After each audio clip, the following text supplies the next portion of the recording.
What's your name and what's your game? So, my name's Ryan Juckett, and I'm here with Inversus, which is sort of a minimalist action strategy shooter about negative space combat. Did you always go for a two-color kind of system for your game, or were you ever exploring using multiple colors?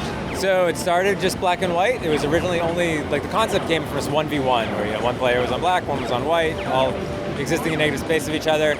I did do a period of exploration with like 4 teams, where you had like 4 colors going, and it was a bit too chaotic. I think there might be hope there in the future for something, but so then I toned it back, and so I'm going to focus on just the black and white system and doing team matches. Is it local and online, or just local? It is local and online. You can get public matchmaking on either PS4 or on Steam, and you can also set up private games with friends. Okay, cool. And do you work on this full time? I am currently doing it full time. I used to work at Bungie on Destiny, and I was doing this as like a passion side project. And recently, when I wanted to go the 9 yards with this and do online multiplayer and all that stuff, I just switched over to now this is my primary role. Okay, and how much of the development did you do while at Bungie? I was a lot. I mean, which was nice too, because because it was part time and sort of on and off. All the systems had a long time to digest, because it wasn't just like I was on it every day. It was like, oh, maybe there's a few weeks of not even working on this, and then you'd come back, you'd have like a fresh mindset of like, oh, this is the tweak I want to make. This subtle change. This number needs to go from 1.2 to 0.9, and now we're going to play with this for a few weeks. So it got this nice, long, digestive game design process that's really helped. Did it help being in such an environment like that? Because I bet you showed it to people at the office and stuff like that. Yeah, I mean, it's always great. You're in the industry where you're surrounded with friends that are passionate about games, game designers, they all have their own input. A big thing at Bungie, I worked on like the weapons and the vehicles and gameplay, and I have built a very strong, I guess, passion for control and feedback, and that has been a huge part of just the iterating on this, of just making it feel that impact of a shot and just having everything feel super tight when you're moving around. So I think people pick it up and they're just like, wow, this is really smooth. Like, what are you making this in? How'd you schedule yourself with having like a full-time programming job? Because I know there's just a certain amount of programming I can do in a week, and I don't feel like I can code on the side unless it's one of those weeks where you're just fixing bugs or just trying to track down these little things. So how did you structure scheduling for yourself? It's mostly I love making games, and scheduling was just whenever I had free time, I would be making more stuff on this, right? It's really just if I could be doing something for fun, this is what it would be. So it wasn't strong scheduling. It's just kind of where I'm at now has just come from a slow, oh, it's finally there, right? Nothing really big on deadlines. Okay, cool. And when did 4-player come in? Because you were talking about it originally being a one-on-one game. So when I showed at PAX Prime, this past PAX Prime, so last September, it was still 1v1, and during that it was me watching people play, and I was really I should really push on trying this team thing, which I've been wanting to do for a long time.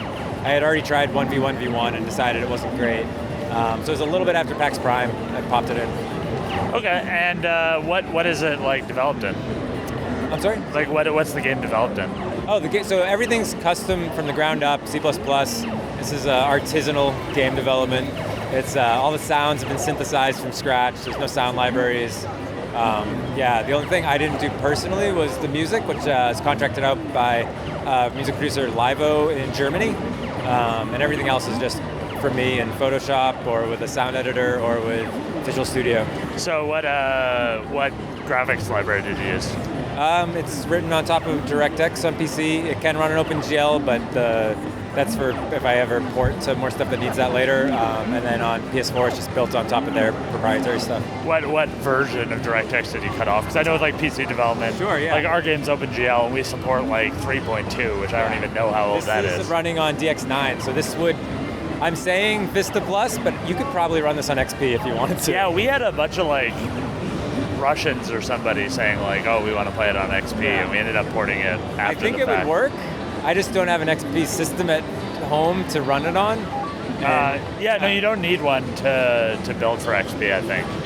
Yeah, no, I know. I just need to like test it and make sure, like, because I could get into technical reasons that are subtle differences of stuff you have to support in XP, and I think it supports it all. Yeah. But it's not tested, so I'm not advertising like you can play this on your Windows XP machine. But yeah. Yeah, and how has it been? Like, what shows have you showed it at? So yeah, it's I've done PAX. I've been here. I've showed it at the Smithsonian in Washington D.C. at this thing called Indie Arcade, which is phenomenal. I was at MomoCon recently, where it won Best of Show there. I've shown it at the Mix event at GDC, where we were one of the Best of selections there at IGN. Anywhere basically people will have me, I've gone. Been to bars in Portland, small little things in Seattle. Yeah. And what show had like the best competition? Like, what do you think had the most like talented people at it? Oh, as far as like playing your game. PAX Prime, there were some guys that got really, really good. Like they kept coming back and back and back, and like they were at a point at the end of it where I was having a hard time competing. How do you prep for these type of shows? Like, do you set yourself like a firm cutoff date, or are you like in the hotel every evening rewriting?